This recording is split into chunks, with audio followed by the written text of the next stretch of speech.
गरीब साध साध सब नेक हैं, आप अपनी ठोरी, जो सतलोक ले जाएंगे वो साधु कोई और।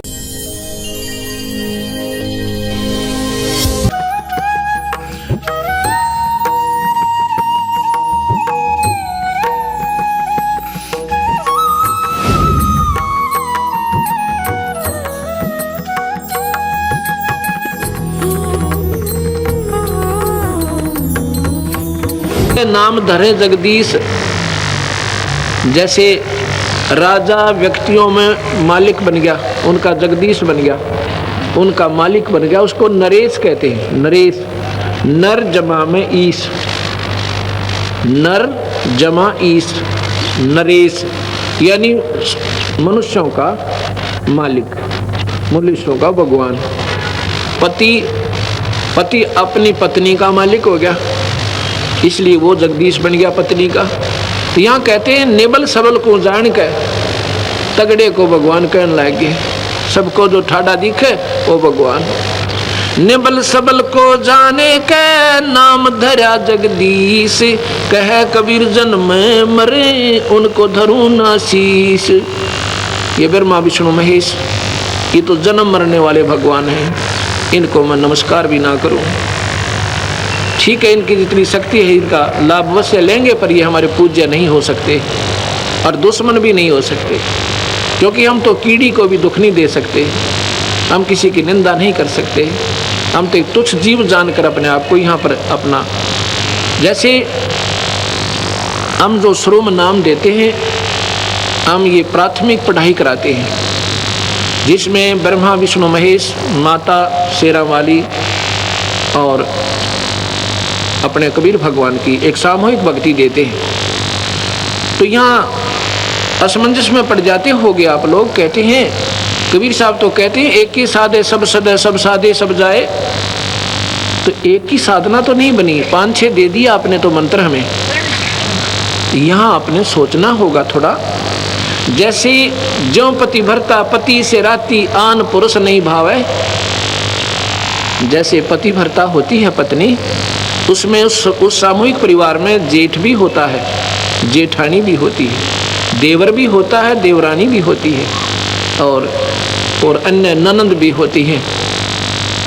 उनका सबका आदर करती है, उनको प्यार से बोलती है, उनका जितना, जैसे जेठ को पति पिता के समान आदर देती है, देवर को अपने पुत्र के समान या भाई के समान आदर देती है, ननंद छोटी को अपनी पुत्री के समान आदर देती है, और बड़ी को अपनी बहन के समान आदर देती है। लेकिन जो आदर पति को देती है, जो उसका समर्पण पति में है, उनमें नहीं हो सकता, ना देवर में हो सकता, ना जेठ में हो सकता। लेकिन उनके दुश्मन भी नहीं बनना है, फिर वो पति भरता भी नहीं होती जो एक दूसरे से राग द्वेष लड़ाई झगड़ा रखे। तो हम ये 5 जो मंत्र आपको प्राथमिक देते हैं, ये ऐसे है, ये हमारे परिवार है, ब्रह्मा विष्णु महेश कोई नहीं, ये हमारे इस 3 लोक के राजा हैं, हम इनके नियम के अंतर्गत रह रहे हैं, इनका हमने टैक्स देना है। ये प्राथमिक जो पढ़ाई मैं आपको देता हूँ, ये ऋण मुक्त होगे इस मंत्र पे, यहाँ की सुविधा उपलब्ध होंगी, यहाँ का आपको पूरा लाभ मिलेगा। पर हमारी जो हृदय में जगह अपने इष्ट में रहेगी, जैसे पत्नी की अपने पति में होती है, जब वो घर से अलग होती है, जब उनको न्यारा कर दिया जाता है, भिन्न होते हैं, परिवार से अलग हो जाते हैं, वो फिर अपने पति के साथ चली जाती है, देवर जेठ जेठानी में उसकी कोई श्रद्धा नहीं होती। ऐसे हम यहाँ से जब जाएंगे, हमारा ब्रह्मा विष्णु महेश से कोई लगाव नहीं होगा, हम अपने कबीर भगवान के चरणों में ही अपने पति रूप में उसके स्वीकार करके जाएंगे, हम उसकी आत्मा है। वैसे तो सारी आत्माएं ब्रह्मा विष्णु महेश भी उसी की है, पर ये काल के सरदार बन गए, इसलिए अड़ सरदार कोई बन जाओ, वही भगवान से दूर। कोई भी प्रभुता पालो, छोटी मोटी, कोई सरपंच बन जा, आश्रम का महंत बन जा, या प्रधानमंत्री मुख्यमंत्री बन जा, वो भगवान से दूर हो जाता, उसमें मान बढ़ाई आ जाती है, और यह जीव की सबसे बड़ी दुश्मन है, ये नहीं आनी चाहिए। भगवान का और मान का बिल्कुल खड़ा एक्सीडेंट है। अभिमान नहीं चाहिए हमने, ना मान चाहिए। हम तो नौकर हैं इस दाता के, आपके सेवक हैं सबके। हमारी ड्यूटी ये ला दी, हम अपनी ड्यूटी ये कर रहे हैं। आपकी ड्यूटी है बर्तन साफ करने की, दरी बिछाने की। आप भी नौकर हो, हम भी सेवक हैं दाता के। अपने अपने कर्म बांट रखे, अभिमान नहीं चलेगा। अभिमान रावण का नहीं चला, जिसके पास सर्वसंपन्नता थी, तो अभी अभिमान नहीं चला सके। अभिमान नहीं चलेगा, किसी का भी नहीं चलेगा, चाहे यहाँ पर अरबपति है, चाहे करोड़पति, चाहे कितना सिमरन करता है, चाहे दान करता है। अगर अभिमान कर दिया वो निष्फल है, उसका किया कया सब खत्म हो जाता है।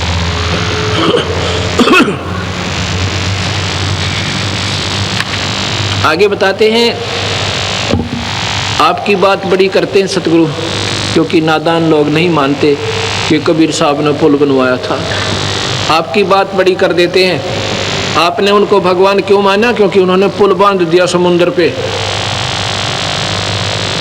तो यहाँ कहते हैं, कबीर समुद्र पाट लंका गए, सीता को भरतारे, अगस्त ऋषि उसे पी गया, भाई इनमें कौन करता रे। आप इसी बात से भगवान की संज्ञा में लिया रामचंद्र जियों को, कि उन्होंने पुल बांध दिया पर पानी पे, और अगस्त ऋषि इन सातों समुद्रों को एक ही घूंट में पी गए थे। फिर इनमें भगवान कौन हुआ? ये सोचने की बातें हैं। सतगुरु कहाँ बोल रहे हैं, ये हमने विचार करना पड़ेगा, और तब हम स्थिति हमारी मन की जो है नॉर्मल बनेगी, तब हम भक्ति करने के योग्य बनेंगे। अभी तो हम सुने सुनाए जिसने जैसा कह दिया, अपना अंधाधुंध लगे हुए, तो इससे कोई लाभ नहीं होगा। आगे बताते हैं,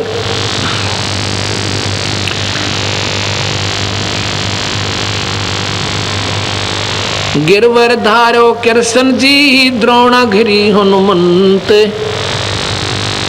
गोवर्धन तो उठाया भगवान कृष्ण ने, इसलिए उनको भगवान माना कि उन्होंने पहाड़ उठा लिया। और कहते हैं द्रोणागिरी हनुमंत, हनुमान जी ने द्रोणागिरी पहाड़ उठाया।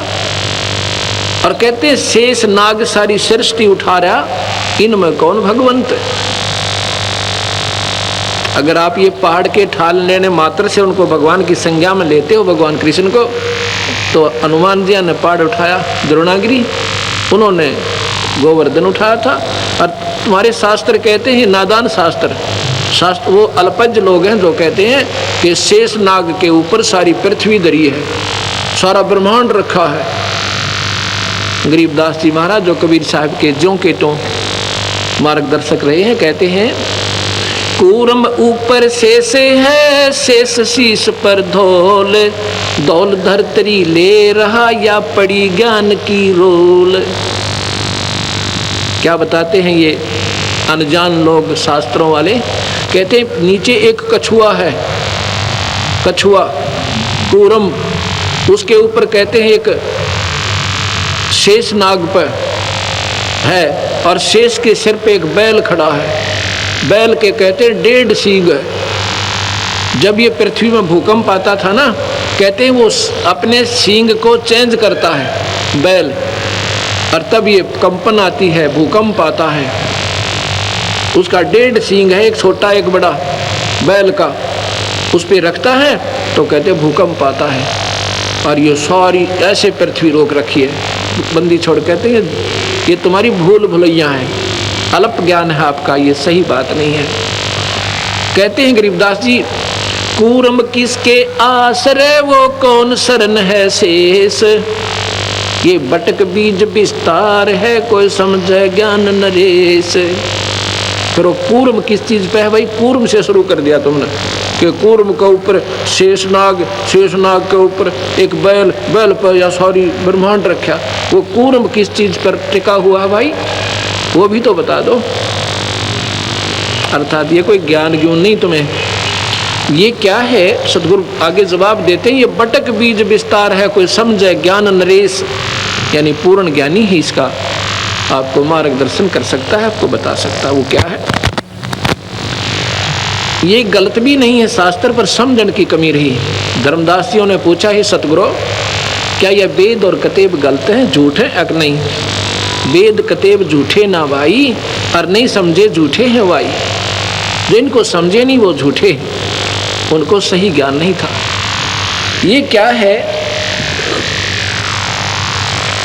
जैसे सेक्रेटेरिएट बना रखा है, अब तो हर राजधानी में बन गया, हर मतलब स्टेट में, उसमें 4-4, 5-5, 6-6, 7-7 मंजिल ऊपर नीचे ऑफिसेज की बना देते हैं, ऑफिसरों की।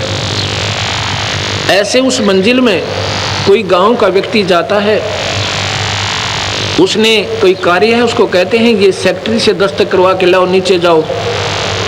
सेक्रेटरी कहता है ये दस्तखत मेरे नीचे जाओ, उससे कराओ, मेरे पीए से। और पीए कहता है नीचे तहसीलदार से करा के लाओ। तो वो ऐसे, वो नीचे तहसीलदार है, ऊपर सेक्रेटरी का पीए बैठा है, फिर ऊपर सेक्रेटरी है, फिर सीएम बैठा है। गांव वाले पूछते हैं भाई कैसे हैं वहाँ पर अधिकारी लोग, वो बताता है, कहते हैं तहसीलदार के सिर पे पीए बैठा है, पीए के सिर पे जो है मंत्री, उसका सीएम बैठा है, तो सेक्रेटरी बैठा है, सेक्रेटरी के ऊपर कहते हैं सिर पे सीएम बैठा है। अब वो समझाने वाला अनजान था, वो तो अपने हिसाब से सही बता रहा था, पर समझनिए चूक कर गए। उन्होंने बता दिया कि एक दूसरे के सिर पे बैठे हुए, वो सिर पे नहीं, बीच में और पार्टी सन थी जिसका सपोर्ट न्यारा था। ऐसे ये लोग जैसे बीच में, या गुरुत्वाकर्षण कहो, इसको प्रानंदनी शक्ति कहा सतगुरु ने,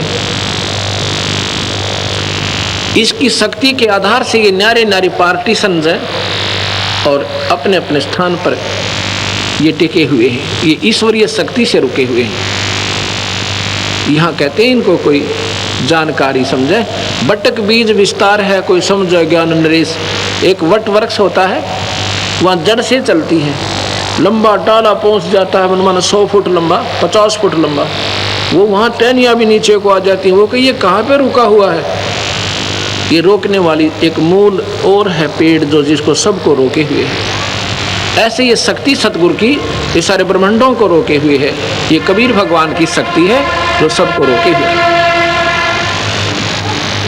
आगे बताते हैं, बंधन काटे विपत में, कठिन कियो संग्राम, चिन्हो रे नर प्राणिया, ये गरुड़ बड़ो अकराम। अब आगे सुनो आपके भगवान की।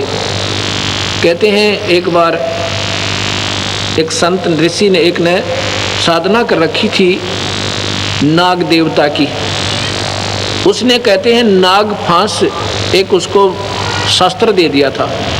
उसने वो नाग फांस शस्त्र छोड़ दिया, जिससे भगवान राम को भी ऐसे बांध दिया जैसे रस्से से बांध देते, नीचे ना हाथ, और उन सर्पों ने जाकर के उनको ऐसे जकड़ दिया, सारी सेना को बांध दिया, और भगवान एक जड़ की तरह खड़े हुए हैं रामचंद्र जी। तो फिर कहते हैं गरुड़ जी से पुकार करी, भगवान नाम न छुटवाइए, हमारी रक्षा करो गुरुदेव। जब गरुड़ ने जाकर वो नाग जो है ना खाए, वो बंधन काटे, जब राम मुक्त हुए, अब बंदी छोड़, कहते हैं चीन और नर प्राणिया, यो गरुड़ बड़ा राम, ये भगवान राम बड़ा हुआ कि ये गरुड़ जी बड़े हो गए उससे। ये भगवान है पर ये पूर्ण नहीं है, ये 3 लोक के ईश्वर हैं। और ये जो कथाएं हैं भाई, ये काल के अधीन है, ये काल भगवान है यहाँ का, सारी सृष्टि का 21 ब्रह्मांड का उसके पास रिमोट कंट्रोल है, और वही सबको नचा रहा है, वही कर्म करवाता है, वही जीव को फिर इसमें कर्मों में ही बांधकर और नचाता है। अब आप देखिएगा, एक समय की बात है, भगवान रामचंद्र जियों की पत्नी को रावण ने उठा लिया था, और भगवान को मालूम नहीं कि उसकी पत्नी ने कौन उठा ले गया। ये मत समझना भक्तजनों कि मैं भगवान राम का या कृष्ण का एक द्रोही हूँ या उनकी निंदा करता हूँ। ये सच्चाई के आधार पर आपको तुलनात्मक बताना पड़ रहा है, इसलिए मैंने जिक्र करना पड़ रहा है, क्योंकि ये श्रेष्ठ ज्ञान भी हमारे समाज में नहीं आया। 3 लोग का भी अगर सही मार्गदर्शन हो जाए तो कबीर साहब की भक्ति 2 मिनट में सारे संसार का समझ में आ जाए। इसलिए हमने ये 0 से शुरू करनी पड़ रही है। इसलिए थोड़ा सा नए व्यक्तियों को ऐसा लगेगा कि महाराज जी शायद भगवानों के निंदक हैं, बिल्कुल नहीं। ज्यों की तो जो कह दी जा वह निंदा नहीं होती, उनके बारे में झूठ कपट मिलाना वो निंदा कहलाती है। भगवान राम को मालूम नहीं है कि सीता को कौन उठा ले गया। तो हम ये मन में प्रश्न आता था, किसी से पूछते थे जब हम कबीर पंथी नहीं थे। मैं तो सन 1988 में ये नाम लिया और सन 1993 के लास्ट में, यानी लगभग 9वें महीने में, सितंबर में, गुरुदेव ने ऐसे तुरंत बुलाकर, 110-12 साल की आयु थी मेरे गुरुदेव की उस समय, और मैं तो अपना नौकरी करता था, बुला करके मुझे कहा कि आज के बाद तू नाम देगा। मेरे सिर पे हाथ धर दिया, मेरा पसीना आ गया सारे शरीर में कि मैं 2 कौड़ी का जीव और इतने पवित्र परमात्मा की मैं कैसे महिमा गा पाऊंगा। तो मैं उनकी आंखों से तरफ देख रहा हूँ, वो भी जान गए कि ऐसा है, ऐसा महसूस कर रहे हैं। कहता मैं तेरे साथ रहूँगा, घबराइए मत ना, और सतगुरु की शक्ति आपके सिर पर रहेगी। जब मुझे थोड़ा सा हौसला हुआ, उसके बाद ये मैंने सन 1994 से प्रचार शुरू किया। उसके 94, 95, 96, 97, 98, 99, 2000, अब 2001 हो गया। अब ये 7-7.5 वर्ष में 1.5 लाख नई कबीरपंथी संगत हरियाणा जैसे राज्य में, 1.5 लाख 7 वर्ष में। क्योंकि आज कोई नादान नहीं है दुनिया, सब समझते हैं 2 रोटी खाते हैं और शास्त्र सबके पास उपलब्ध। इनको पढ़ के देखो, ये मत समझना कि मैं शास्त्रों का बोझ मिरता हूँ, इनको उठाए फिरता हूँ, नहीं। ये तो आपके लिए कोई आकर खस्से और कहे जी आप झूठ बोल रहे हैं, ये शास्त्र उठा के दूंगा, ये पढ़ ले वीरा, मेरे से पीछे बात करना, ये आपके शास्त्र हैं। एक अंधा था, वो लालटेन लिए फिरे, अंधेरे में लालटेन ले रखी उसने हाथ में। बच्चे आ जाते हैं कि बाबा, वो कहता भाई देखना देखना मुझे दिखाई नहीं दे रहा है। वो बच्चे कहते हैं बाबा तू लालटेन किस लिए ले रहा जब तूने दिखता ही नहीं। कहता है आप आंखों वालों के लिए कहीं मेरे में टक्कर ना मार दो तुम। ये लालटेन इसलिए ले रखा है तुम आंखों वालों के लिए, कहीं मेरे में टक्कर ना आ मारो।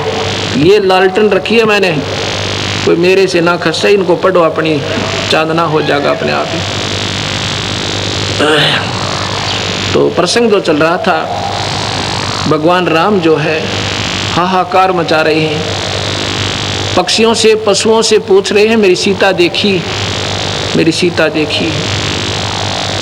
तो हम क्या करते थे, किसी से पूछते थे कि भगवान होकर के ये क्यों रो रहे थे, और क्या उनको मालूम नहीं था कि सीता कहाँ गई। फिर भगवान कैसे, मन में कया नहीं करते कैसे थे, क्योंकि हम डरते थे कहीं पाप ना लग जाए। लेकिन शंका आती थी तो ऐसे कैसे, क्या भगवान को तो मालूम तो होगा। तो जो हमारा मार्गदर्शक होता था वो कहता नहीं, वो तो लीला कर रहे थे, यहाँ लाकर छोड़ देते थे, वो तो लीला कर रहे थे। हम स्वीकार कर लेते थे कि लीला कर रहे थे, किस लिए कि 33 करोड़ देवता रावण ने बंद कर रखे थे अपनी कैद में। जिन देवताओं की आप पूजा करते हैं उनको तो रावण ने बांध के कैद में डाल रखा था, और इन ऐसायों की तुम पूजा करते हो। भक्तजनों, ये बहन बेटियां भाई, क्योंकि हमारी पूजा ही ढंग की नहीं है तो हम पाएंगे क्या। नास्तिक होता जा रहा है समाज, भगवान का गुण मिलता नहीं क्योंकि हमारी वे ऑफ वर्शिप ठीक नहीं है, हमारी पूजा की विधि ठीक नहीं है। अब यहाँ अब सतगुरु के ज्ञान की रोशनी में अब हमें दिखाई देने लगा सही कि वो लीला नहीं कर रहे थे, उनको ज्ञान ही नहीं था। लीला किस लिए करते थे कि 33 करोड़ देवता उसने छुटवाने थे भगवान ने। ये तो मान लेते भी लीला कर दी, सीता उठा ली, माता को उठाया, फिर लीला की आवश्यकता कहाँ रहेगी। बहाना बन गया था, जाते गर्दन दबोच देता जा करके। अगर बहाना ही बनाना था तो इतना बहुत था। फिर सीता कौन है, जैसे किसी की भैंस गुम हो जा या बकरी गुम हो जा, उसको ढूंढने कोई पूर्व दिशा में, कोई उत्तर दिशा में, कोई दक्षिण दिशा में, और किसी ने पा जा कोई मुझे वहाँ मिल गई। ऐसे हीट एंड ट्रायल मेथड से सीता ढूंढी गई।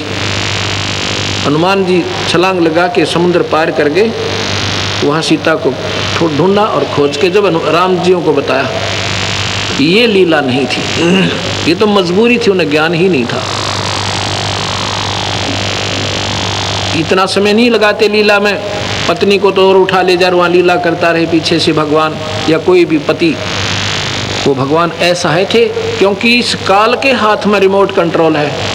जो 1000 भुजा का भगवान है, ये ब्रह्मा विष्णु महेश केवल 4 भुजा के हैं, और कबीर साहब असंख्य भुजा के, बिना गिनती के।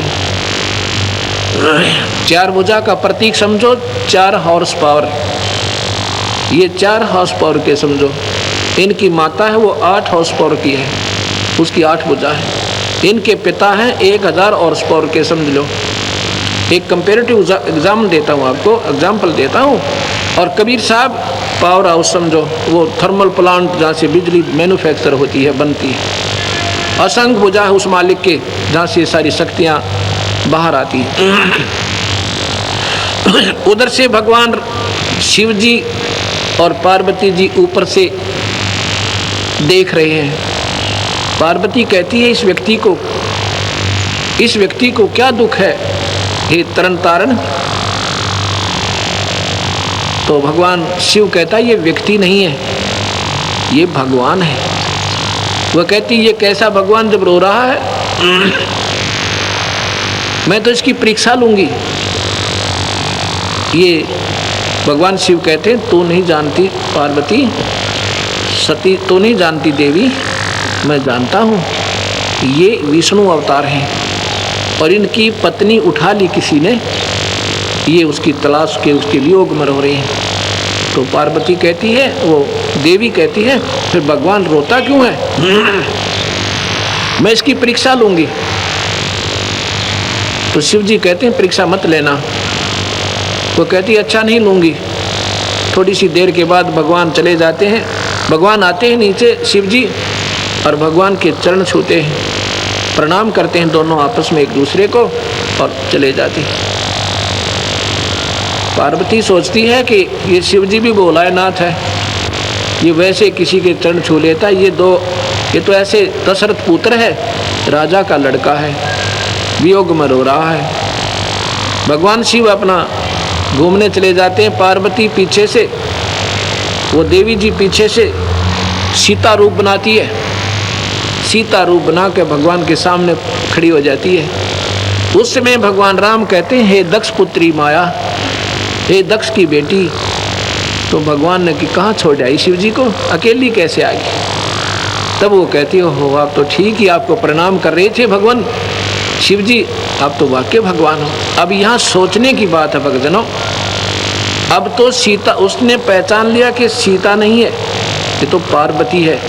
और उस समय भगवान को मालूम ही तेरी सीता गई कहाँ है, ये क्या चीज़ है, ये समझना होगा अपने। और यही समझाने के लिए सतगुरु का ज्ञान, ये सारी भूमिका आपको बता रहा हूँ कि ये काल जो है 21 ब्रह्मांड का एक रिमोट कंट्रोलर है। इसने जिस जीव की जितनी बुद्धि खोलनी है वहीं से छोड़ देता है, ऑफ करनी है वहाँ से कर देता है। उधर से जब पार्वती वापस जाती है तो भगवान शिव उनको जान जाते हैं, क्योंकि वो भी इस काल निरंजन के हाथ में। भगवान शिव को अंदर में जाकर ये चांदना कर दिया, चेष्टा दे दी कि ये सीता का रूप बना कर गई है। उसने आके पूछा कि तू सीता का रूप बना कर गई है।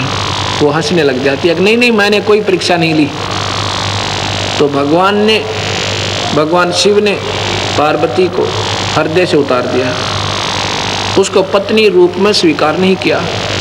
क्यों नहीं किया? उसने कहा कि तू मेरी माँ का रूप बना के गई है, अब तू मेरी पत्नी नहीं रही। माँ क्यों कहा? ये 3 भाई हैं, बड़ा ब्रह्मा है, दूसरा विष्णु है, तीसरे नंबर का शिव है। क्योंकि शिव का बड़ा भाई जो विष्णु हुआ और बड़ी भाभी माँ के तुल्य होती है। ये हमारा एक संविधान है, ये एक हमारा आचरण होना चाहिए कि बड़े भाई की पत्नी माँ के तुल्य दृष्टिगोचर होनी चाहिए। इसलिए उसने कहा कि तूने आज मेरी माँ का रूप बना लिया, तो मेरी पत्नी नहीं रही। भगवान शिव ने उसको अपने हृदय से तलाक दे दिया, अपने हृदय से चाहा नहीं। पार्वती भी इस बात को जान गई कि अब ये पक्का अनाड़ी है और इन्होंने जो निश्चय कर लिया ये दोबारा स्वीकार नहीं करेगा तुझे। उसके बाद क्या होता है, अब मैं शास्त्र सुनाऊंगा पर आपने ऐसा लगेगा जैसा कि महाराज जी,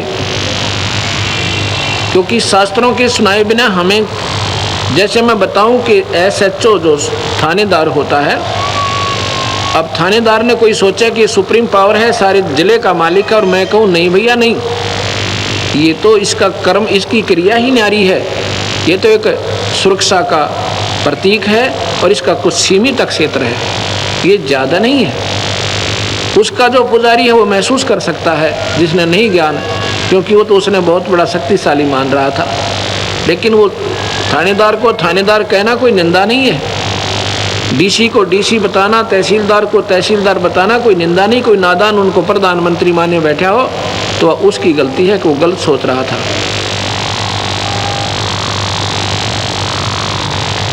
उसके बाद वो देवी जो है सोच लेती है कि अब यहाँ दो तो घर में सदस्य हम और दोनों ही आपस में बोल नहीं रहे, तो मैं यहाँ से खिसक जाती हूँ। अपने पति, अपने पिता राजा दक्ष के यहाँ जाती है। पार्वती ने जबरदस्ती यानी ऊपर से होकर माता पिता की आज्ञा के विपरीत शादी की थी भगवान शिव तय,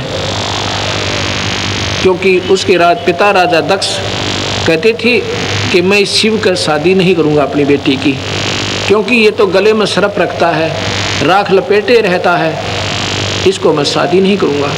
लेकिन पार्वती ने अपने हृदय से स्वीकार कर दिया था। नारद जी ने उनसे बता दिया था कि ये परमात्मा है, बेटी तेरा संयोगिनी से है, माई तेरा संयोगिनी से है। तो उसने शिव को चिट्ठी लिख दी थी नारद के हाथ के आप आ जाओ, मैं आपको वर वरूंगी। तो भगवान शिव चले गए थे, राजा दक्ष की नहीं बसाई थी, तो पार्वती ने उसको लड़की, उस देवी ने उनका माला डाल दी थी, यानी भगवान शिव ले आए थे पत्नी रूप में। उसके बाद राजा दक्ष ने उनको कभी नहीं बुलाया था किसी भी अनुष्ठान में, या कोई घर के घरेलू कोई ब्याह शादी में नहीं बुलाते थे, दोनों को रुष्ट हो गए थे। अब वो जो देवी है वो पार्वती समझो, वो वहाँ पहुँच जाती है राजा दक्ष के घर पर। उसमें वहाँ पर एक यज्ञ हवन चल रहा था, यज्ञ हो रहा था, राजा दक्ष ने की थी। तो उस राजा दक्ष को ये मालूम था मैंने भगवान शिव को नहीं बुलाना, वो रुष्ट होगा मेरे तय, और रुष्ट होगा तो यज्ञ में बाधक बनेगा, मेरी यज्ञ को खंड करेगा। इसके लिए भगवान विष्णु से और ब्रह्मा से विशेष प्रार्थना की थी कि मेरी यज्ञ आपके हाथ में संपूर्ण करानी, आप मेरी रक्षा कीजिए। दोनों के दोनों विराजमान थे उस यज्ञ में राजा दक्ष की सुरक्षा के लिए। उधर से जब वो देवी जाती है, वहाँ पर क्या कर रखा था कि जो रिश्तेदार बहनों के बटेऊ, लड़कियों के बटेऊ यानी पति, वो जो आए हुए थे, या कोई गणमान्य महापुरुष आए थे या कोई सिद्ध पुरुष ऋषि थे, और जो नहीं आए थे जिनको आमंत्रित किया हुआ था, उनके आसन लगा रखे थे न्यारे न्यारे, और जो रिश्तेदार नहीं आया था उसका हिस्सा सबके सम्मान न्यारा न्यारा उसके खाली स्थान पर, उसके आसन पर रखा जा रहा था। पूजा भी और उसके कपड़े भी, जो कुछ भी उसमें वो पुरोहित आदेश देता था। लेकिन भगवान शिव का उसने देखा, देवी ने घूम कर चारों तरफ, भगवान शिव का ना कहीं आसन था और ना ही उनका हिस्सा निकाला हुआ था। इस बात से बहुत अक्षुब्ध हो जाती है देवी, बहुत नाराज हो जाती है, अपनी माँ के पास जाती है, क्योंकि बेटी का माँ के ऊपर ही जोर चला कर है। माँ के पास जाके कहती, माँ ये तुमने क्या कर रखा है, आपने अपने दामाद का ना कहीं हिस्सा रखा है ना उनका आसन दिया है, ये तुमने गलत किया है। अब माँ कहती है, बेटी मैंने तेरे पिता से प्रार्थना की थी पर वो नहीं माना, वो कहता है इस लड़की ने मेरे साथ मजाक किया है, मेरी बेइज्जती करवाई है, मन मर्जी से शादी की है, अब मैं उनको ना बुलाऊं ना उनका हिस्सा रखूं। बेटी ना तो तू मानी मेरी बात, ना तेरा पिता मानता, अपने पिता से पूछो जाके। राजा दक्ष के पास जाती है, पिताजी आपने अपने दामाद को आमंत्रित नहीं किया। तो राजा दक्ष कहता, तुझे किसने किया, तू क्यों आई यहाँ पे? ऐसा क्योंकि इससे हमें थोड़ी शिक्षा चाहिए कि हमने कभी भी किसी से अभद्र व्यवहार नहीं करना चाहिए। आगी थी बच्ची, कोई बात नहीं, प्यार देते, कोई बात ना बेटा, अपना कारण बताते, प्यार से कहते। लेकिन कहा कि तू किसने बुलाई थी यहाँ पर, बिना बुलाए नहीं आना चाहिए किसी के यहाँ पर। पार्वती ने सोचा कि इस जीने से मर जाना अच्छा है। वो देवी जो है हवन कुंड बड़े बड़े बनवा रखे, उसमें नो पूरा घी डालें और लपट जामा ऊंची ऊंची अग्नि की, उस हवन कुंड में गिर जाती है, आत्महत्या कर लेती है। आत्महत्या कर लेती, उसके बाद उनको सती की पदवी दे दी गई कि वो सती होगी। उनको सती जी कहा जाने लगा। उधर से भगवान शिव ने इस बात का ज्ञान हुआ कि ऐसे ऐसे पार्वती का अनादर हुआ सती जी का, और उन्होंने आत्महत्या कर ली। कहते हैं भगवान शिव ने अपने बालों से एक बाल पाड़ा जटा से और जमीन पर पटक दिया। ये शिव पुराण रखा मेरे पास, तो ये ना समझना कि महाराज जी भगवान की वैसे अपने घर पे कथा गाते होंगे। ये शिव पुराण मेरे पास रखा, इसमें न्यू का न्यू लिख रखा है। उसने एक बाल पाड़ा, जमीन पर पटका, उसमें से कहते हैं एक कालभद्र की उत्पत्ति हुई, वीरभद्र की। डील डोल बहुत ऊंचा लंबा चौड़ा, और कहता आदेश तो भगवान क्या करना है। भगवान शिव ने आदेश दे दिया कि राजा दक्ष की गर्दन उतार दे जाके, सारी ले जा, भूत प्रेत ये सब सेना तेरे साथ हैं, ये गण सबको ले जा।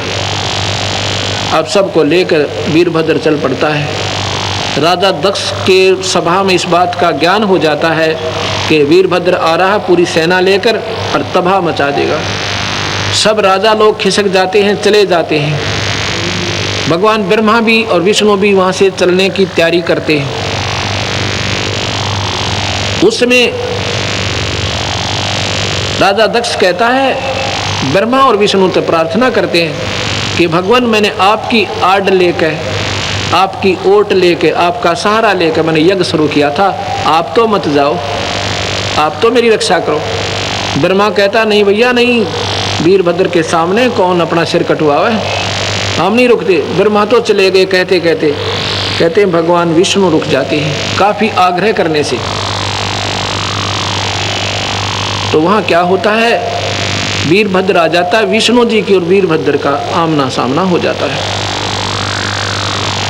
वीरभद्र ने भगवान के तीर मारा, और कहते हैं भगवान जो है विष्णु जी स्तब्ध हो गए, मूर्तिवत हो गए, हिले टहले नहीं जा रहे। फिर वेद मंत्र बोलने वालों ने वेद मंत्र बोलकर भगवान की सतबता दूर करी। फिर भगवान विष्णु भाग गए। न्यू का न्यू लिख रखा है इस जीव पुराण में। अब यहाँ से इस भगवानों की समर्थता, इनकी सर्वशक्तिमान होने का प्रमाण शास्त्रों से ही बता रहा हूँ आपको। ये कितने सर्वशक्तिमान हैं और कितने ये समर्थ हैं। ये तीन लोक के ईश्वर हैं, ये चार भुजा के भगवान हैं। इनमें जितनी शक्ति है आम जीव से ज़्यादा है, क्योंकि ये परमात्मा है। आपको परमात्मा की भी सब परिभाषा बतानी पड़ेगी। परम माने श्रेष्ठ, उच्च आत्मा है। ये आम जीव से उच्च आत्मा है, श्रेष्ठ आत्मा है, उत्तम आत्मा है। इनमें दयालुता भी ज़्यादा है, इनमें सहनशीलता भी ज़्यादा हमारे आम जीव से, इसलिए इनको परमात्मा कहते हैं। श्रेष्ठ आत्मा, उठी हुई आत्मा, उच्च आत्मा। और इसलिए इनको इन तीन विभागों के मालिक बनाया जाता है। जैसे IAS ऑफिसर होते हैं, उन्हीं को उस पदों पर रखा जाता है, अन्य को नहीं रखा जाता। ये परमात्मा ये हमारे से परम है, आम जीव से परम है, इनसे परम इनके पिता है परमात्मा, जो 21 ब्रह्मांड के मालिक हैं। उस 21 ब्रह्मांड की परमात्मा से और ऊपर एक परमात्मा है, वो परब्रह्म है, वो अक्षर पुरुष है।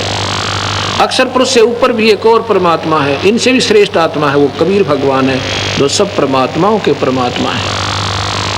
ये परमात्मा की परिभाषा आपके समझ में आ गई होगी।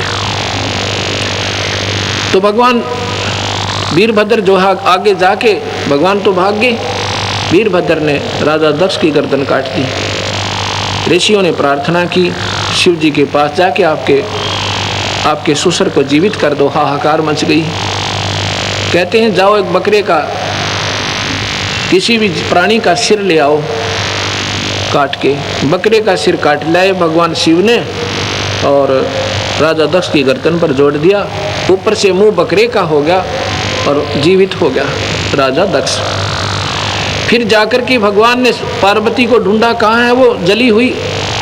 उनका अस्थि पिंजर कंकाल पड़ा था जला हुआ, बाहर निकाल दी थी तुरंत ही। उसका सारा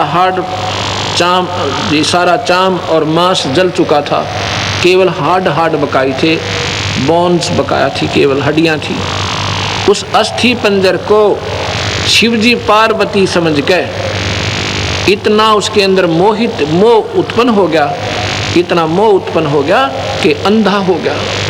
उस कंकालों को उठाकर भगवान 10,000 वर्ष तक शिवजी ऐसे हाहाकार करता हुआ, रोता हुआ, पार्वती पार्वती बिलखता हुआ घूम रहा है और उसको अपने छाती से दूर नहीं कर रहा।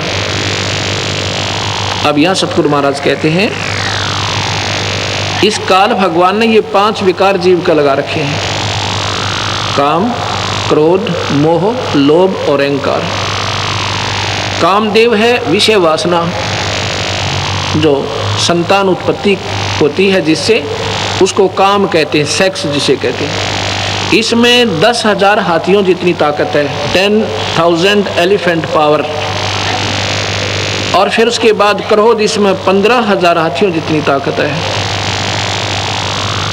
और फिर काम, क्रोध, लोभ, इसमें 20,000 हाथियों जितनी शक्ति है। और मोह के अंदर 30,000 हाथियों की शक्ति है। इतना हमारे अंदर ये 5 कैप्सूल दे रखे हैं हमारे अंदर काल ने, ये 5 इंजेक्शन लगा रखे हैं जो समय समय पर जीव को नचाती रहती है। ये जीव के बस का नहीं है। ये तो सतगुरु कबीर भगवान जो इनसे ऊपर की शक्ति है, उसकी साधना से विकार नॉर्मल होते हैं, उस सतनाम के सिमरन से ये नॉर्मलाइज होते हैं। नहीं तो आम जीव को झूठी सुख की साधना करके चाहे मैं इनको खत्म कर लूँ, कभी नहीं होगा।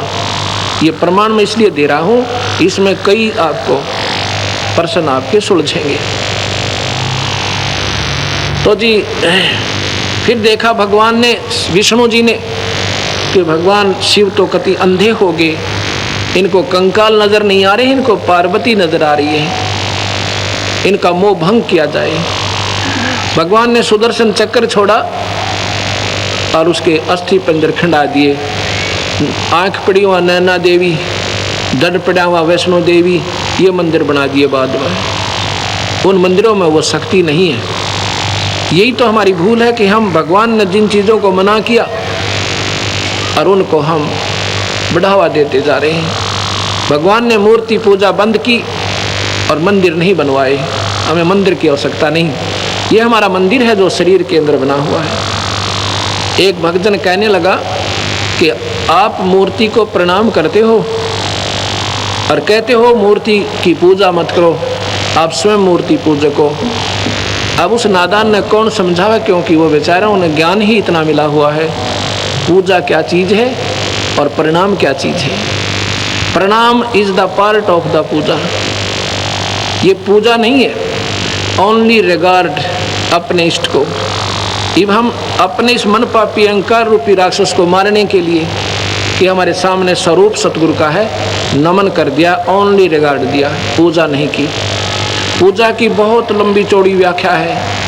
पूजा के अंदर सब चीज़ें आ जाती हैं, दान भी, धर्म भी, हवन भी, सिमरन भी है, ये सब मिलाकर पूजा कहलाती है। एक प्रणाम कर देना पूजा नहीं, ये रिगार्ड ओनली, ये एक आदर है सतगुरु का, ये पूजा नहीं है। और उसको हम, चाहे वो पत्थर की है चाहे कागज की, हमारे लिए उस ईश्वर का स्वरूप दिखाई देता है। इसलिए हमारा हृदय गदगद भर जाता है। सतगुरु ने केवल इस बात पर आश्रित कर देना, हो जाना कि ये भगवान शिव की मूर्ति है, ये भगवान है, इस पर पूजा करो, इस पर पानी चढ़ाओ, पतासे चढ़ाओ, फूल चढ़ा दो और ये मूर्ति भोग लगावेगी। नहीं, उस मूर्ति का बनाना, उस भगवान के गुणों को याद दिलाना। जैसे हम कोई गंदी पिक्चर देखते हैं, तस्वीर, हमारे अंदर गलत प्रेरणा आती है। हम किसी ऋषि की देखते हैं तस्वीर, आत्मा भगवान की तरफ आकर्षित होती है। ये मीडिया है, ये सेंटिमेंटल है। परमात्मा की स्वरूप, परमात्मा के स्वरूप देखते उसके गुणों का याद आता है, लेकिन उस मूर्ति में वो गुण नहीं है।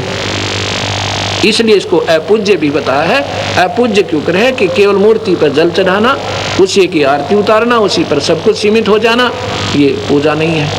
ये इसलिए मना किया है कि ऐसा नहीं है। तो इस प्रकार ये पूजा नहीं है, ये केवल अपने इष्ट का हम आदर करते हैं। तो जैसे मैंने कल परसों बताया था कि सेब एक मिट्टी का बना के धर दिया, पत्थर का, और बहुत बढ़िया उस पर रंग पेंट कर दिया एज इट इज बिल्कुल, और वो सेब नजर आता है। उसको देखकर सेब के गुण याद आए कि वो बहुत मीठा होता है। उसको खा कर देखा, उसमें मीठा नहीं है। उसने तो याद दिलाया कि ये चीज़ बहुत अच्छी है, ये कहाँ मिले, कैसे मिले, उसकी ट्राई करे, फिर कोशिश करे वो कैसे मिले। भगवान की मूर्ति देख कर हमने उस ईश्वर को याद आता, फिर हम सिमरन पर लग जाते हैं। भगवान ने कहा है कबीर साहब ने कि सांस सांस में नाम जपो व्यर्था सांस मत खो, ना जाने इस सांस का बिरा आवन हो कि ना हो। ये मूर्ति दिखते ही हमारे हृदय में सिमरन शुरू हो जाता है सतगुरु को। ये मूर्ति इतना लाभ देती है, इसलिए बनाई थी। लेकिन अब इन मूर्तियों पर ही सब आधारित हो जाना, मंदिर में गए, पानी चढ़ाया और फिर अपने सारे विकार किए, नहीं। तो अब मैं जो बताना चाहता था कि अब यहाँ तुलनात्मक थोड़ा सा बताना पड़ता है। बाकी मेरी आवश्यकता नहीं थी ये रामायण, ये महाभारत और पुराण शिव सुनाने की। मैं कबीर साहब की महिमा इतनी है, 1 महीना में पूरी ना हो, मैं आपको सुनाता रहूँ, फिर भी रह जाए मेरे भगवान की। ये साथ में बताना इसलिए आवश्यक होगा क्योंकि जब तक कंपेरेटिव नहीं चलेंगे हमने, अब 2 दुकान होंगी बराबर में, तभी तो नकली और असली का हमें ज्ञान होगा। अब यहाँ एक तुलना दी है। एक संत ने कहा, कबीर पंथी संत थे, वो कहने लगे देखो यहाँ पर सामने प्रमाण हो जाता है। मैंने ये कथा सुनाई तो बाद में उसने अपनी टिप्पणी दी। कहते हैं जैसे एक व्यापारी होता है, उसकी भैंस का बच्चा मर जाता है, वो क्या करता है, उस भैंस के बच्चे की खाल उतरवा के उसमें भूस भर देता है और वो उस भैंस के सामने रख देता है। वो भैंस नादान अनजान कम बुद्धि की मोहवश उसको अपना बच्चा मानती है और उसके पीछे रा रा करती घूमती है, तो उसके आगे रख दो चुप हो जाती है, उसके पीछे पीछे भाग लेती है। तो यहाँ उसने अपनी टिप्पणी की कि इस कथा से ये सिद्ध हो गया कि भगवान शिव में और उस भैंस के अंदर क्या अंतर रहा। मोहवश वो भी अंधी होगी, उसने देखा नहीं कि ये भूस भरा हुआ है, इसको अपना बच्चा दिखाई दे रहा था। ऐसे ही भगवान शिव ने मोहवश अंधा होकर वो पार्वती कंकाल जो है वो पार्वती नजर आ रही थी। अब ये निंदा नहीं समझना, क्योंकि मैंने साथ साथ प्रार्थना करनी पड़ती है कि नादान लोग ये ना समझें कि हम भगवान के निंदक हैं। राइट, मोह भंग होता है शिव का, एकदम वो बहुत पश्चाताप करता है। उनने मन में क्या ठान लिया कि अब मैं इस सेक्स को, इस कामदेव को खत्म करूंगा, यही मेरी दुर्गति का कारण बना। अगर सेक्स नहीं होता, काम नहीं होता, तो मैं शादी नहीं करता, और शादी नहीं करता तो पार्वती का ये हाल नहीं होता और ये मेरी दुर्गति ना होती। उन्होंने 88,000 वर्ष तक अपना मेडिटेशन करके, मनन करके, आत्मचिंतन करके 88,000 वर्ष तक समाधि लगाई कैलाश पर्वत पर जाकर। उसके बाद उनकी समाधि टूटी और उनको हो गया कि मैंने कामदेव पर विजय पा ली। उनको पक्का विश्वास हो गया कि अब ना रही बांस ना बजेगा बंसुरी। अब ये काल बहुत बली है ये काल भगवान। उस दिन तो प्रसन्न रहा भगवान शिव। एक दिन उनके मन में प्रेरणा भर दी काल भगवान ने कि चलो भगवान विष्णु के पास चलते हैं। मैंने सुना है कि भगवान विष्णु ने, जब हमने सागर मंथन किया था, जहर निकला था, मैंने तो जहर पी लिया था, मुझे कोई होश नहीं बाद में क्या हुआ। सुना है कि देवताओं ने अमृत का कलश ले लिया था और भगवान विष्णु ने एक लड़की का रूप बना के, औरत का रूप बना के उनको मोहित करके मदहोश कर दिया था। तब देवताओं ने वो कलश छीन लिया था। उस रूप में भगवान बहुत सुंदर लगे होंगे, वो रूप देखना चाहिए। भगवान विष्णु के पास आ जाते हैं, आदर सम्मान हुआ, विराजमान हो गए। भगवान विष्णु कहते हैं आज बहुत दिनों में दर्शन दिए। तो कहते हैं मैं तो 88,000 वर्षों के बाद साधना करके आया हूँ। अच्छा जी, बहुत अच्छा। क्या किया? कि मैंने जो है अपने काम वासना पर काबू पा लिया, इंद्रियों को कंट्रोल कर लिया। विष्णु जी बोले तभी तो नजर नहीं आए बहुत दिन तक। कहाँ? इसी कारण में गया हुआ था। कुछ देर के बाद प्रश्न करते हैं भगवान। कहाँ? विष्णु जी कहते बोलो, मेरा एक जिज्ञासा है, मेरी एक प्रार्थना है। क्या? कि आपने जब देवताओं से वो कलश छीना था अमृत का, सुना है आपने एक मोहिनी रूप बनाया था, सुंदर लड़की का। कहाँ बनाया था? न्यू बना, वो मान नहीं रहे थे, वो लड़ने को तैयार हो गए थे। हम कमज़ोर थे, वो ज़्यादा शक्तिशाली थे। तो आपने क्या किया था? अपने मोहिनी रूप बनाया था। हाँ जी। हे भगवान, वो मोहिनी रूप मुझे एक बार फिर दिखा दो, एक बार फिर बना के दिखाओ। मुझे तो याद नहीं, क्योंकि मैं तो नशा हो गया था मेरे को जहर का, और मैं नहीं देख सका ये सारी लीला। विष्णु कहने लगा भोलेनाथ, ये बार बार थोड़ा ही बनाया जाता, कोई समय था जो बनना पड़ गया, अब थोड़ा ही बनूंगा मैं। अक नहीं, मुझे एक बार वो रूप दिखाओ। अरे नहीं तो मैं ये बैठा तेरे बार ने आ गया, आपके द्वार से मैं तो हिलता नहीं। विष्णु जी ने सोचा ये तो समाधि भी 88,000 वर्ष लगा लेगा और द्वार पर तो हटा नहीं, इसलिए इसको भाई यहाँ से चलता करो, इसकी शर्त पूरी करता हूँ। कहता अच्छा जी। इधर उधर की बातें करी। कहते यूँ तो मुझे शर्म आती है, मैं अंदर जाता हूँ फिर बन के आऊँगा, अग जाओ तो। वो तो अंदर चले जाते हैं, बाहर बैठे हुए थे। इतने में भगवान दूसरी तरफ जंगल में एक सुंदर लड़की के रूप में दिखाई देते हैं। और भगवान भी शिव ने देखा इधर उधर कोई देख तो नहीं रहा है, उठ के उस लड़की के पीछे भाग लिए। ऐसा शिव पुराण में लिखा हुआ है। उस लड़की के पीछे भाग लिए जो बहुत अश्लील वस्त्र पहने हुई थी, अर्धनगर शरीर था। वो लड़की आगे आगे, भगवान शिव पीछे पीछे। काफी दूर भाग के उसका हाथ पकड़ लिया। उससे पहले भगवान की बुरी हालत हो चुकी थी शिव की, ऐसा शिव पुराण में लिखा, मैं यहाँ वर्णन भी नहीं कर सकता आपके सामने।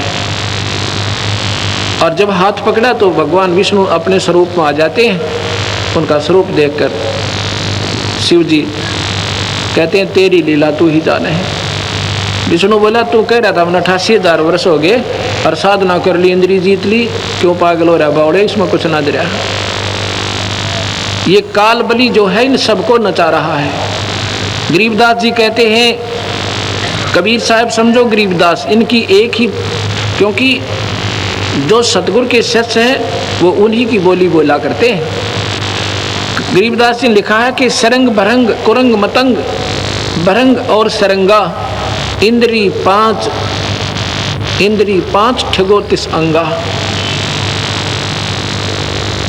इसका क्या तात्पर्य है? शब्द सप्रस रूप रस गंध, ये 4 विषय हैं हमारे जो इस काल बलि ने इस जीव के ऊपर ठोप रखे हैं, इनको ये नचा रहे हैं। फिर कहते हैं तुम रे संग पांचों प्रकाशा योग युगत की झूठी आशा। एक विषय के वश होकर शब्द, ये कान का विषय है, मीठे मीठे शब्द या गाने सुनना ये भी विषय है। जब इन विषयों से भी आपकी आत्मा दूर हो जाएगी और भगवान के चिंतन में, उसके सिमरण में, उनके गुणों में बैठकर रोना शुरू करोगे, तब आपकी आत्मा भगवान की तरफ अग्रसर हुई है। नहीं तो ये मीठी मीठी आवाज़ें सब सुन सुनकर राजी हो जाते हैं। पद गाया मन हर्षिया और साखी कहा आनंद, सो तत नाम न जानिया, गढ़ में पड़ गया फंद, ये कबीर साहब कहते हैं। कुरंग, कुरंग कहते हैं हिरण को। हिरण में कान का विषय होता है। वो कान के एक शब्द करता है शिकारी, उस शब्द की ऐसी एक सारंगी से तान बनाता है। और वो उसके वश होकर प्राण त्याग देता, उसके चरणों में जा करके टिक जाता है, मत्था टेक देता है, अपनी जान खो देता है, वो विवश है। ऐसे ही फिर कहते हैं शब्द सप्रस, हाथी के अंदर काम वासना ज़्यादा होती है। हाथी पकड़ने वाले एक हथनी सिखा कर ले जाते हैं, पढ़ाई हुई होती है, एक गड्ढा खोद देते हैं नीचे लंबा चौड़ा, और उसमें घास ऊपर डंडे डालकर, बांस डालकर, मिट्टी डालकर घास ऐसे लगा देते हैं जैसे यहाँ खड़ा ना हो। उस हथनी को हाथियों के झुंड में भेज देते हैं, वो हाथी के चारों तरफ स्पर्श करती है, उसको वासना जगाती है, फिर भाग लेती है, उसके पीछे 2-3 हाथी भाग लेते हैं। वो वहाँ आकर के और वो पकड़ने वाले ऊपर वृक्षों पर चढ़ जाते हैं, अपना दूर उनको दिखाई नहीं देते।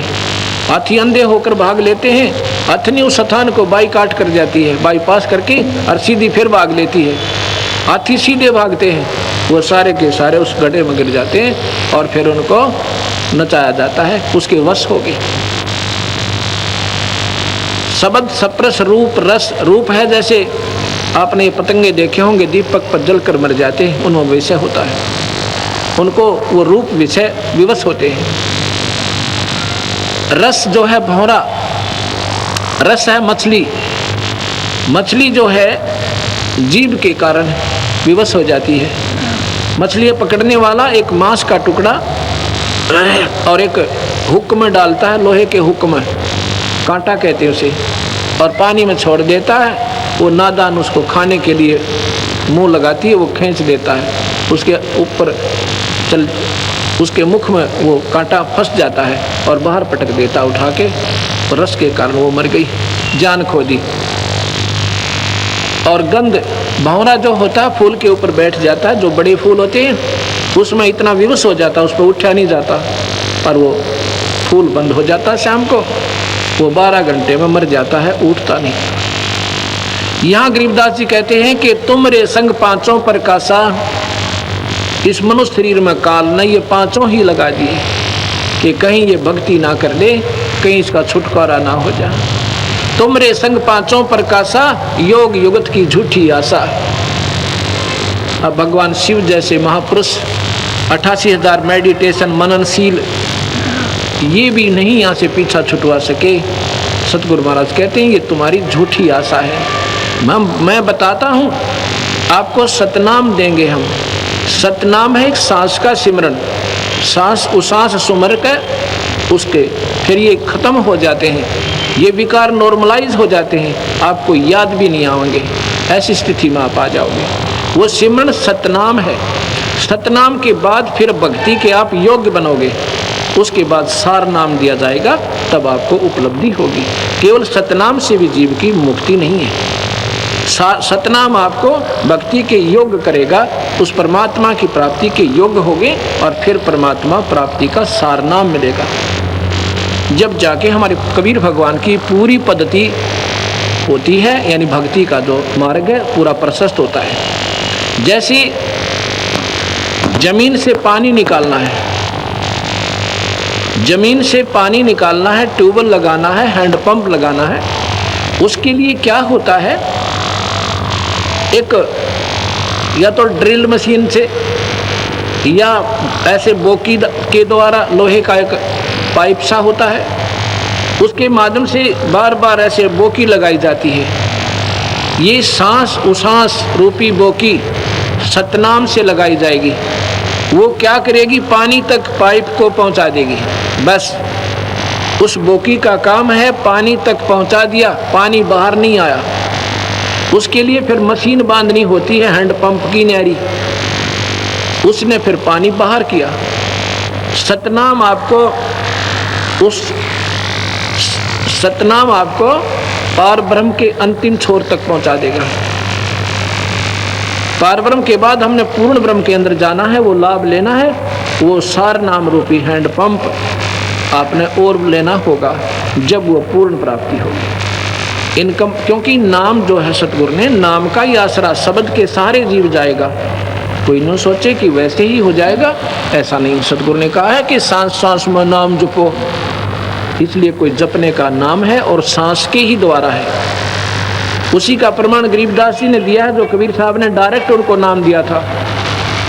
लिखा हुआ अपने शास्त्र में, गरीबदास जी ने, कबीर साहब ने धर्मदास को वही नाम दिया सतनाम। वो लिखा हुआ कबीरपंथी शब्दावली में कि धर्मदास को ये मंत्र दिया और इसका सिमरण बताया कि धर्मदास अंतिम सांस तक इस सतनाम का सिमरण करना, और फिर मैं तुझे सारनाम दूंगा। ये सारनाम के योग्य बहुत कम प्राणी होते हैं, लेकिन सतनाम भी निष्फल नहीं जाता। मुक्ति नहीं होगी तो मनुष्य शरीर आपको अवश्य मिलता रहेगा। हो सकता फिर परमात्मा स्वयं आ जाए या हमारे जैसे जीव की ड्यूटी ला के आपको फिर सुलझा जाए। तो इस प्रकार धर्मदास को कहा, धर्मदास तो लाख दुहाई, ये सार शब्द कहीं बाहर नहीं जाए, आम व्यक्ति को नहीं बताने योग्य होता। 64 लाख शिष्य थे सतगुरु के, उन 64 लाख में से एक धर्मदास था जिसको मालिक ने सार शब्द दिया था। अन्य योग्य नहीं हो पाए, बल्कि वो तो सतगुरु में विकार निकाल कर, सतगुरु में बुराई ढूंढ कर उनसे दूर हो गए थे। ये अब आज और कल में सतगुरु की महिमा बताऊंगा आपको। अभी आप सुन रहे थे कि दसी सरप ने जब जाए पुकारी इंद्रमती अकुलाए, आपने तुरंत करी साहेब बरहुली मंत्र सुनाने वाले, धन धन सतगुरु सत कबीर भगत की पीड़ मिटाने वाले। एक चंद्र विजय नाम का द्वापर के अंदर एक राजा हुआ, उसकी पत्नी का नाम श्रीमती इंदुमती था। इंद्रमती भी कहते हैं उसको, इंदुमती भी कहते हैं। वो बहुत धार्मिक विचारों की आत्मा थी। अब जैसा भी उनको मार्गदर्शक कोई गुरु मिला था, उसने कहा कि एकादशी का व्रत रखा कर बेटी, और संतों का आदर करा करो, आए संत को भोजन करावे, इससे तू फिर रानी बन जाएगी। कभी जब आपका 84 लाख जूनी भोगने के बाद कभी मनुष्य शरीर मिलेगा तो आप फिर रानी बन जाओगी, ऐसा पुण्य करना। क्योंकि यहाँ का संविधान है कि जीव करेगा, किए हुए का कर्म ही भोगेगा, उसमें फेर बदल नहीं होता। उसके आधार पे ये आज पुण्य करते हैं तो कभी जब मनुष्य शरीर होगा इनको दे देगा काल भगवान। बीच में 84 लाख भी जाना होगा, स्वर्ग भी जाएगा और नरक भी जाएगा। ये पूरा प्रोसीजर बना रहेगा, इसमें चेंजमेंट नहीं होती। और सतगुरु महाराज इसमें पूरा चेंजमेंट कर देते हैं। कबीर साहब की आत्मा का धर्मराज लेखा नहीं लेगा, उसके कागजों से बाहर होती है, वो सतगुरु के पास जाती है, उनको फिर पुनर्जन्म मिल जाता है। अगर उनकी भक्ति पूरी ना होती है, वो ना तपतशिला पर जाते, ना नरक में जाते, ना स्वर्ग में जाते। उनको फिर मालिक अपनी शक्ति से, उनको अपने कोटे से, उनकी करने के आधार पे और जन्म देता रहेगा, मनुष्य शरीर मिलते रहेंगे। कितने मिलेंगे ये उनकी कमाई के ऊपर होगा। अगर उस मनुष्य शरीर के दौरान फिर कोई संत मिल जाता है सतगुरु का, उनको फिर आगे नाम देकर उनकी कमाई फिर करवा जाएगा, या तो पार हो जाएंगे और नहीं उनकी फिर मनुष्य शरीर जोगा जुगाड़ फिर जुड़ जाएगा। तो इंद्रमती ने क्या सोचा, अगर ऐसे ही रानी बनते हैं तो उसने संकल्प कर लिया कि रोज आना एक महात्मा को भोजन कराऊंगी। ज्यादा आ जाए तो मेरे भाग, कितने आओ पर कम से कम एक को, महापुरुष को, भक्तात्मा को रोज आना भोजन कराऊंगी। पीछे भोजन किया करूंगी ताकि मैं भूल ना जाऊं। उसने ऐसा ही सब आसपास अपना संतों से आमंत्रित करें। कोई रोजाना 100, कोई 200, कोई 5, कोई 20 रोजाना भोजन खाने आ जाते हैं। और